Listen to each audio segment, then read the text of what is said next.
Greetings.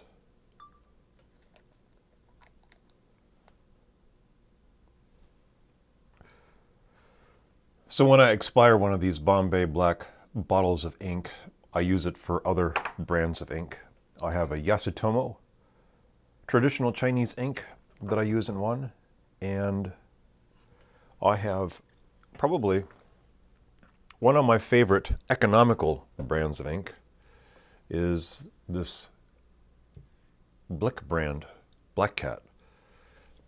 It doesn't have the intensity or the contrast as the Bombay Black, but it works quite well. Anyway,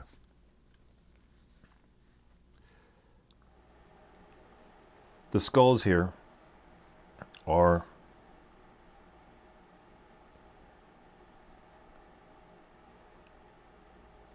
more symbolic in this story.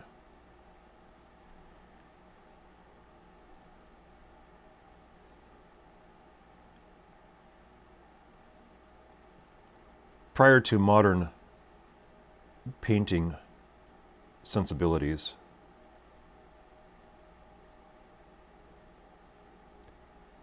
the skull was generally used as a symbol to express mortality of some form or another.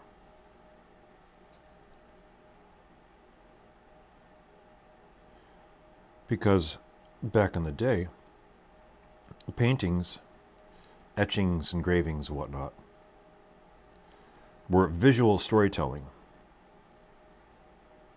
You didn't have radio, television, and even in the 19th century, the novel was relatively novel.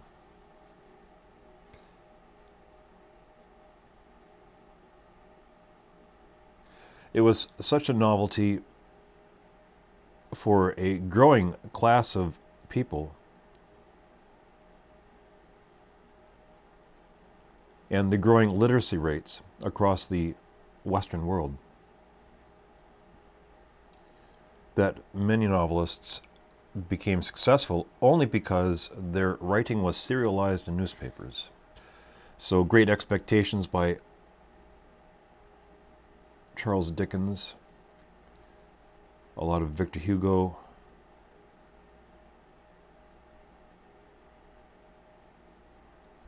a lot of these famous, well-known authors were first famous through the serialization of their novels in newspapers and periodicals.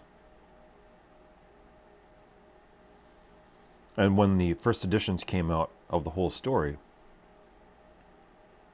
it's similar to the TV show. You'd go and watch a TV show, and then it would be released as a DVD. I know this has become obsolete because of streaming.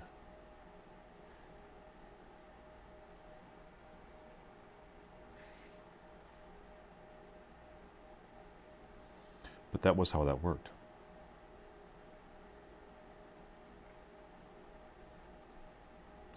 But in regard to the visual arts, prior to mass media circulation, radio, television, broadcast, and whatnot,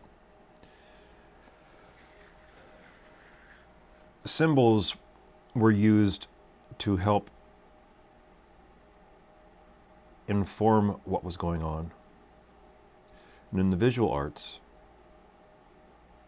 painting, engraving, etchings, illustrations, non-literal visual storytelling was required. Symbols. I think in a big way, the world has suffered from what has become the literalization of media.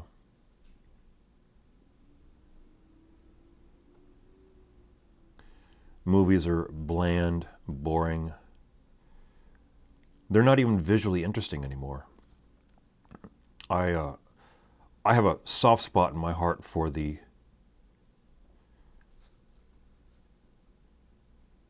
David Lynch Dune, the color and the character of the film.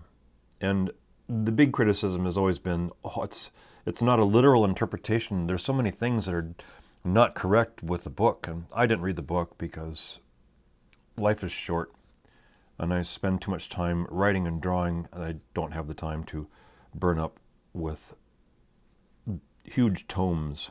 Not to disrespect the author and his creation, but it was just something that I just didn't have the time or the patience to deal with. These days, I find more interest in history books than I do in fiction, because when I open up a fiction book, I keep wanting to, well, why did you do this? Why did you do this? Why did you do that? I mean, you could have written this differently. You could have done that differently. This visual here could be done a little differently. So, and I read that the new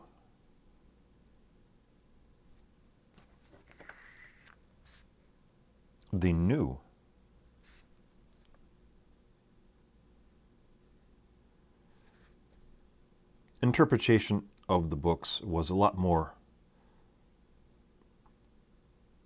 accurate to the book. And I have a problem with film adaptations to begin with. And many of the criticisms that you hear from adaptations is, well, this is not accurate to the book.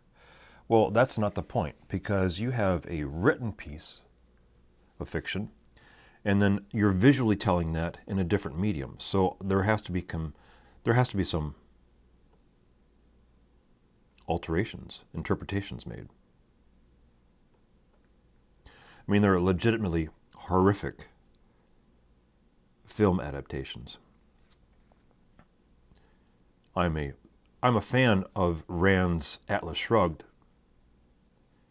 but the stupid 3-part mini-movie series was catastrophic. And for film adaptations, there's always Battlefield Earth mentioned, and that is mind-numbing. I don't know how people didn't have their careers completely obliterated with that film. I like the book. I would have thought that Hubbard's Final Blackout would have been a far better, far more impactful piece of fiction to interpret through film. But symbols in non-literal storytelling,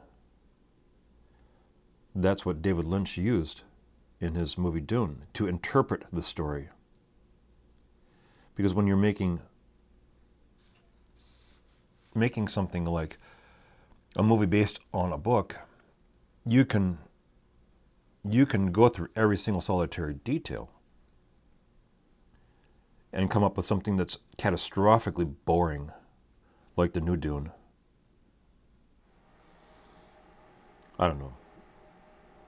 I tried watching it 3 times, the first Dune, because Walmart had the 2 versions, or the 2-part DVD set for $10, and I should, I'll give it a shot. And I was blown away by how much money was spent on this film for the characters to be so uninteresting looking. The villains were just these bland, albinos? They had no character. They had no detail. The good guys had no character. They had no detail. It was just fundamentally boring. And the color tone was flat. And there was no dimension to anything. I mean, there were angles and buildings and structures that kind of gave away this idea that there was some kind of depth, but fundamentally there was just no depth. And that's one of the reasons why when I hear that a film adaptation of a book is true to the book, I usually kind of give it a pass. Because like everything else involved with art, there are always choices. You have to make choices. What do you put into it? What do you don't put into it?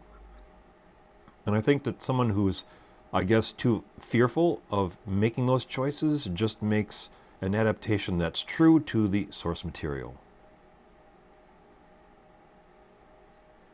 To such a degree that it just becomes the book verbatim onto the screen.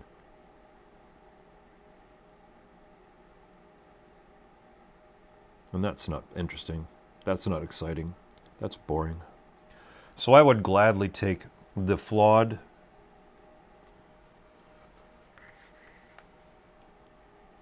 (1980s) interpretation of Dune over the quote-unquote superior of the one currently today. Hands down. It's all about choices. You're creating an atmosphere with film that you don't necessarily need to do with a piece of writing. And a lot of times an atmosphere or a detail or something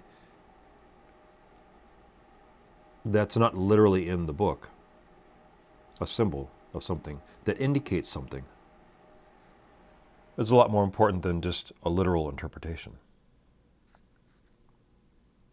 And again, a lot of it comes from the fact that film and the written word are two different things.